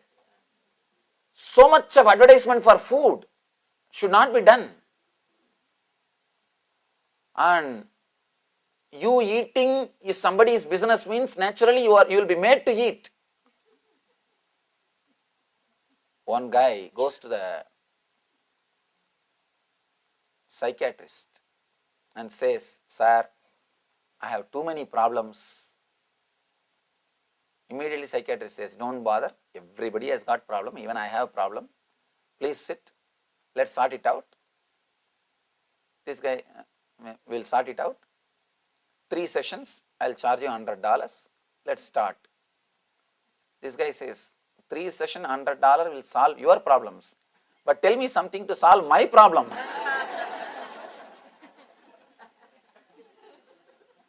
Tell me something to solve my problem. Be very clear.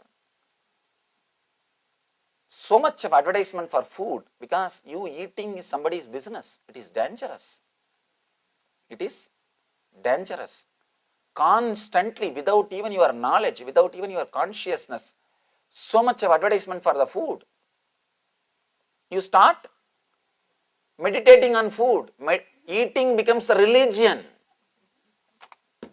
You start meditating on food. Continuously you are meditating on food. And the quantity served also. Naturally, when you buy it, what will you do? How can you waste it?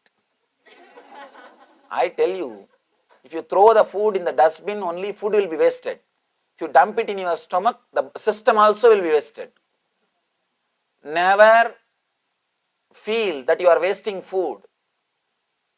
The moment you feel enough, just throw it in the dustbin. Only food will be wasted.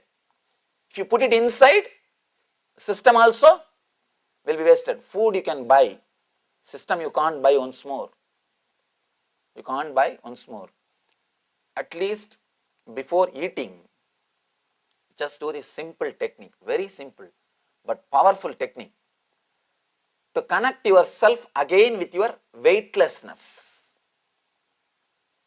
Whenever you are in ecstasy, you are in joy, you can always feel you are weightless. You are light. You always say, "I feel like flying. I feel like flying." I just saw an article. A lady in Bolivia, she is able to fly 4 feet when she is in meditation. And around the world, hundreds of these yogic flyers are showing. But of course, they are not able to fly when they are not in meditation. Only when they are in meditation, they are able to fly. The reason is you become weightless. And whenever you become weightless, you enter into meditation. I myself have seen personally, when I was 5-year-old boy, one great yogi, Raghupati Yogi, his name is Raghupati Yogi, He lived in Tiruvannamalai, my native place, Arunachala. There, he used to teach yoga and meditation, all those things. If you see in my biography, it will be written, my first photograph at the age of 9 is taken by him only. He only took that photograph. In India, photographing is not very popular. In those days, especially 10, 20 years ago and all, photography was not popular. It will be black and white photograph, because those days color photography was not available in a common way for everybody. In big cities, 1 or 2 studios may have it, but in villages only the black and white. That's why you will see that only black and white photograph will be there at the age of 9. And it's not common to go and have photograph and all. And it is a very rare thing, and you have to spend a lot. In those days, just for that one photograph, 100 rupees has to be spent. 100 rupees is a big money in India, and especially at 20 years ago. Now I am 29. When I was 9, 100 rupees is a big money. Photography means, actually, when you get married, maximum they may take 2 photographs, before and after. AM and BM. Anyhow, and that much only. It's not a common thing. And he photographed me. And I was surprised, and it's a big fun also. You being photographed is a big thing in those days, especially village. Village means, when I was living in my village, only 3 automobile vehicles will enter into the village per day. Whole day only 3 vehicles will enter. Morning 1 bus, evening 1 bus, noon time 1 bus.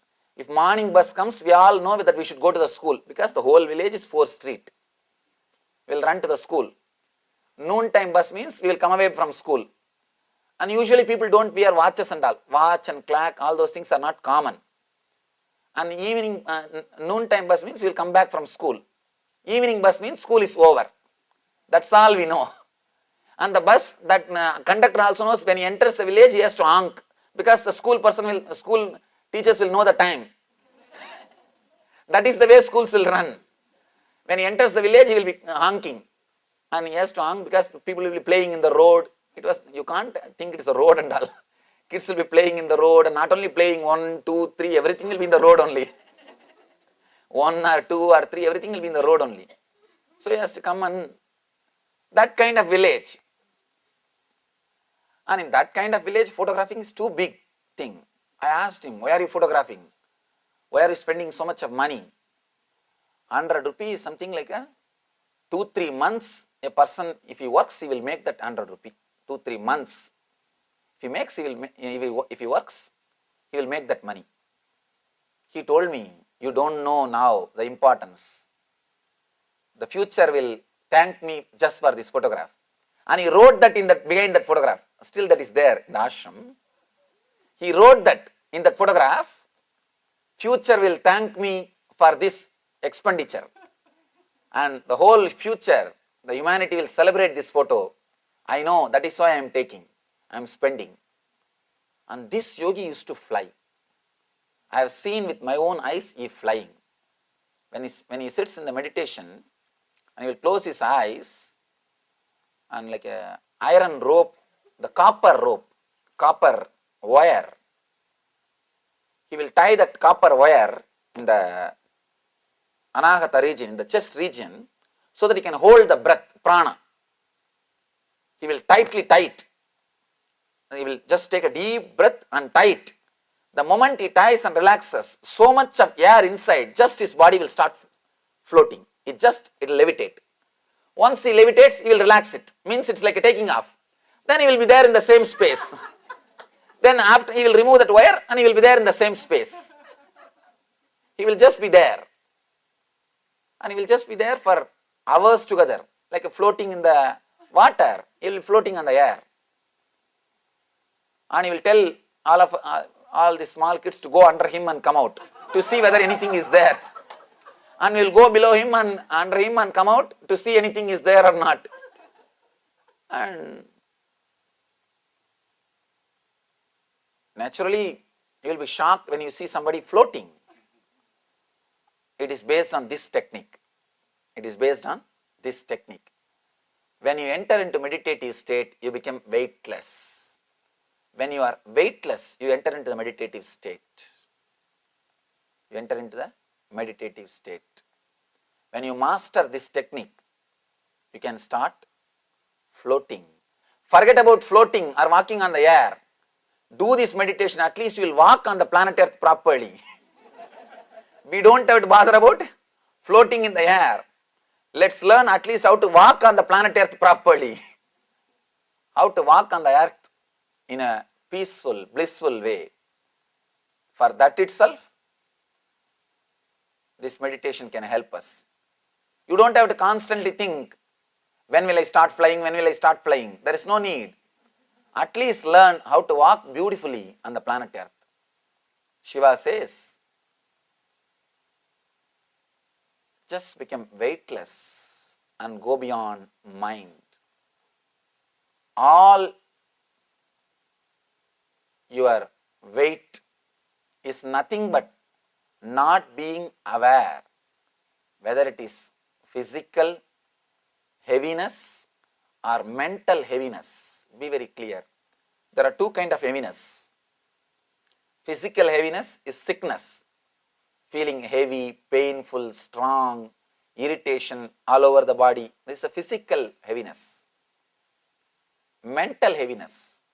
In your mind, if you are feeling heavy, that's again one more weight. Give your awareness, attention to all the parts of your being wherever you feel heavy, whether it is body and mind. Give your presence. You will suddenly become weightless. When you are weightless, you will enter into the space of enlightenment. That is why not only in Vedic culture, all over the world, in all spiritual traditions, angels are always portrayed or described as flying people. Always, all angels are described as if they are flying. They are above the earth, means weightless beings, fully aware. The more you become aware, the more you become weightless. Your presence is weightlessness. If you are feeling heavy, you are absent. Wherever you are feeling heavy, physically or mentally, you are absent in that spot. If you are feeling light, weightless, you are present. Your presence is active in that spot. Understand this one key. Then we will enter into the great meditation by Shiva. Before entering into the meditation, let this sutra be clearly understood by you. Let me repeat once more. Daman tatshobha sambhutha sukshmagnittilakakritim bindum shikante hritaye layante dhyayato laya. Daman tatshobha sambuddha sukshmagnittilakakritim bindum shikante hritaye layante dhyayato laya. Kids have no ego. That is why when they fall, with the same pressure, from the same height, if you fall, you will break your bones, you will hurt yourself. But kids won't hurt themselves. You can see in your life, the same height, same pressure, if you fall, you will hurt yourself. Kids won't hurt themselves because they have nobody to hit the planet Earth. They just fall like a flower. When a heavy thing falls on the earth, it will break itself or it will crush itself, it will damage itself. When a flower falls on the earth, neither the earth will be damaged nor the flower. Kids are like flowers. When they fall, they don't hurt themselves. Let yourself become weightless, beyond mind. Actually, if you learn this simple thing, you can sit for hours together without feeling the heaviness in you.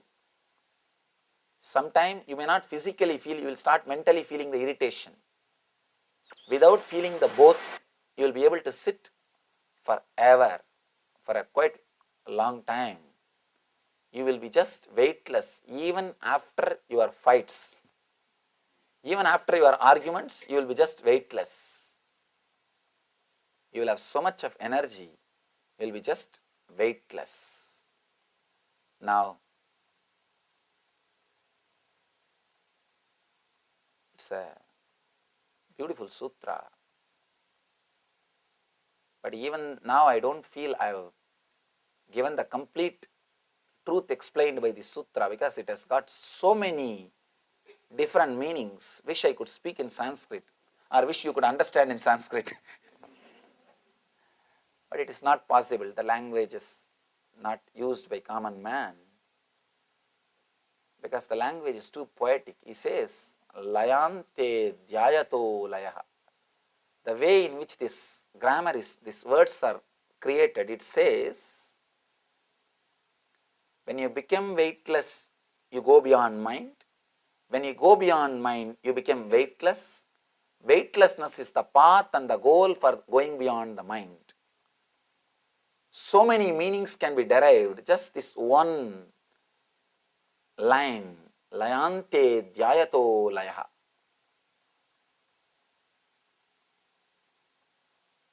One more important thing, your body is made out of memories.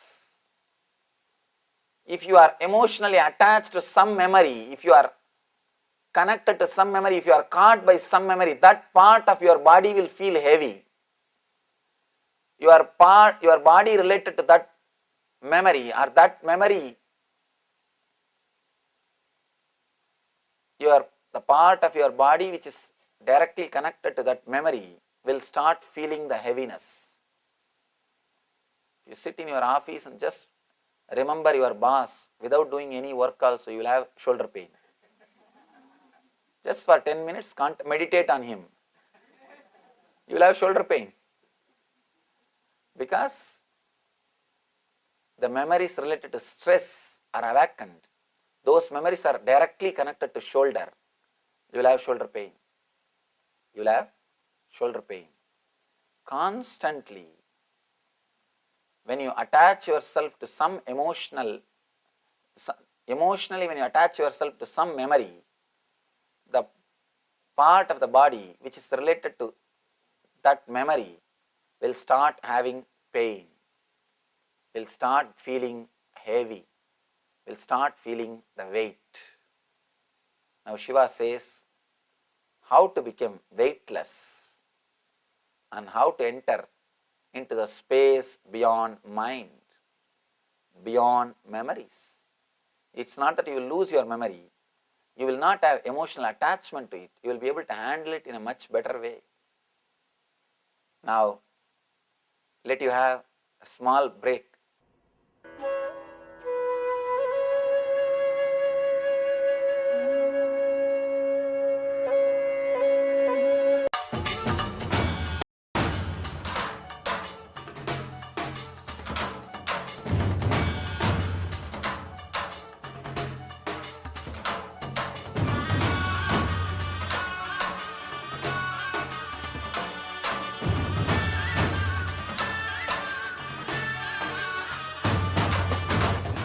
Today is the best day. Sadashiva appears for Brahma and Vishnu early morning in the form of light shaft. Means The consciousness which is beyond time and space enters into time and space. Sadashiva declares, let me become many to celebrate myself. So morning we celebrate he becoming many. You can see every deity, every god, we go on light the lamp. So each, the Sadashiva himself becomes many. So whole campus we went round. It was such high energy. So again the many becomes one. Not only spiritually, even socially, this celebration forms a very important part of my life. Because this is the only celebration I enjoyed from my birth, at least in this body.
Today is the best day.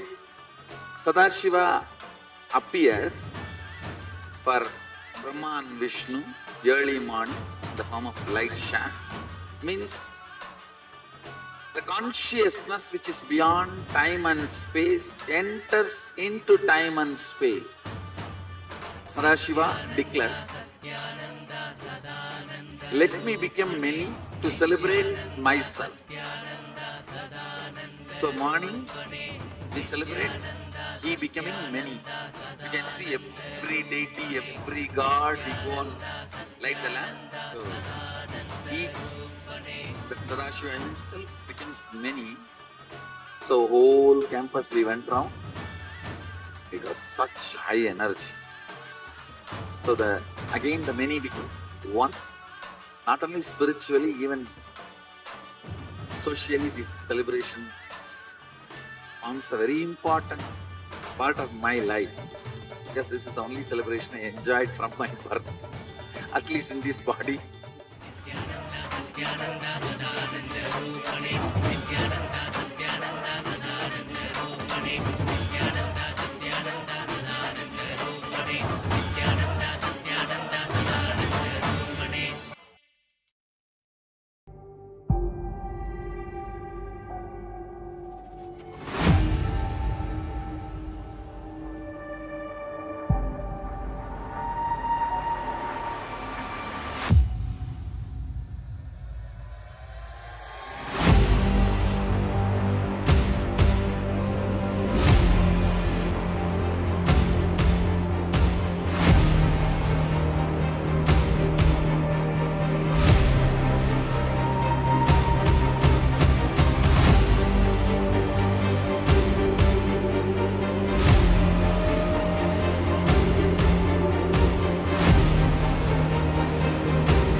the best day.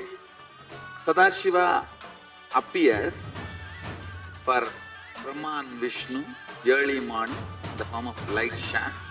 Means the consciousness which is beyond time and space enters into time and space. Sadashiva declares, let me become many to celebrate myself. So morning we celebrate he becoming many. You can see every deity, every god, we go and light the lamp. So each, the Sadashiva himself becomes many. So whole campus we went round. It was such high energy. So again the many becomes one. Not only spiritually, even socially, this celebration forms a very important part of my life. Because this is the only celebration I enjoyed from my birth, at least in this body.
Today is the best day. Sadashiva appears for Brahma and Vishnu early morning in the form of light shaft. Means the consciousness which is beyond time and space enters into time and space. Yes, Nithyananda, all of you. So, what wonderful revelation by Swamiji. And we just had the promo which was playing on, especially on the Paramashivoham. Those who want to become the part of Paramashivoham, they can be become part of us. You can just message us if you are interested. And also the Kartikeya Deepam is coming up, which Swamiji himself celebrates. Swamiji say that in this body, the most ritual festival which he enjoyed was Kartikeya Deepam. So if you want to offer your gratitude to the Supreme Pontiff of Hinduism, you can go ahead, you can message us. We'll be giving you the further details. And with this, let's enter into the power manifestation. And today we are doing the power manifestation of quantum memory, recollecting large information from the intelligence behind the brain. So, as again, we'll be projecting one page number 250 of the Science of Living Enlightenment book. For few seconds, have a glance of it. Then we'll be entering into manifesting this power of quantum memory.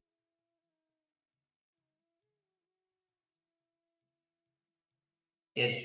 So now, just have a glance of this page, and then we'll be entering into the manifesting this power. Don't try to read it. Don't try to verbalize it.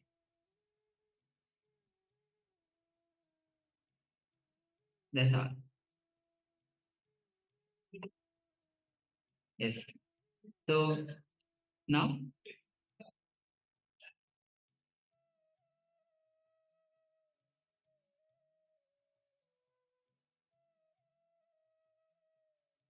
All right, so let us now just sit comfortably with the head, neck, and spine in a straight line.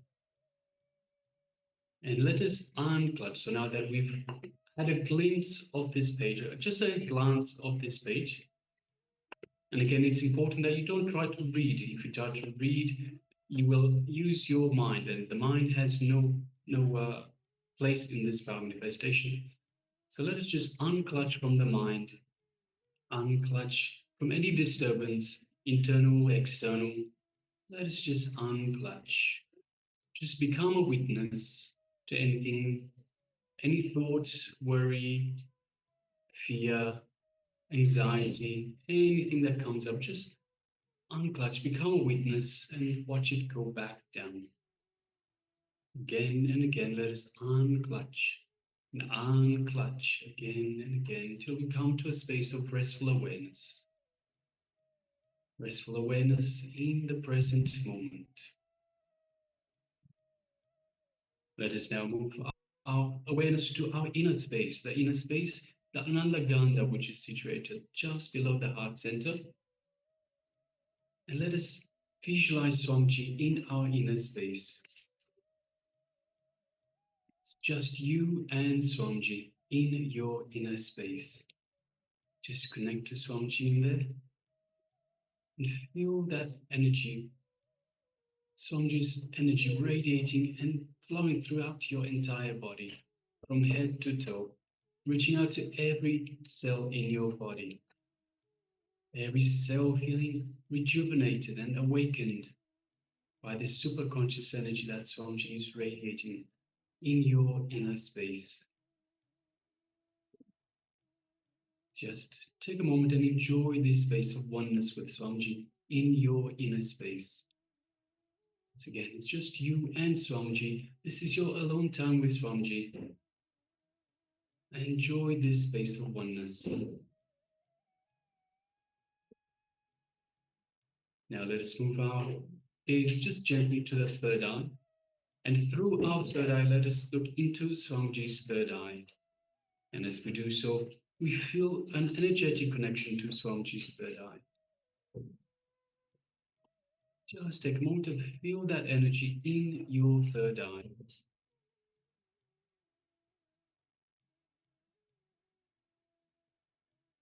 Feel your third eye as it is being awakened and activated by Swamiji, the Supreme Pontiff of Hinduism.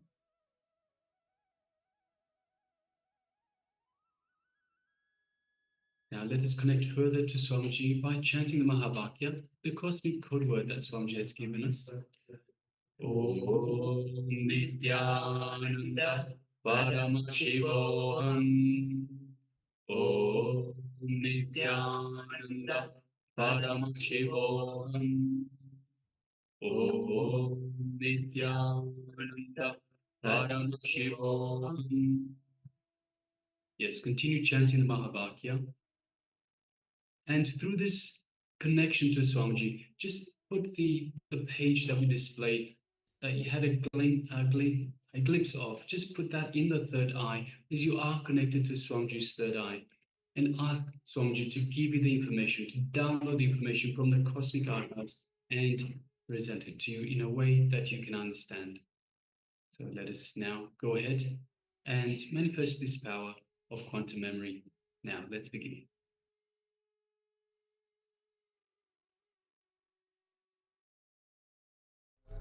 Paramashivoham Om Nithyananda Paramashivoham Om Nithyananda Paramashivoham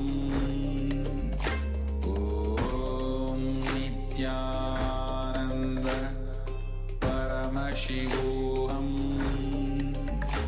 Om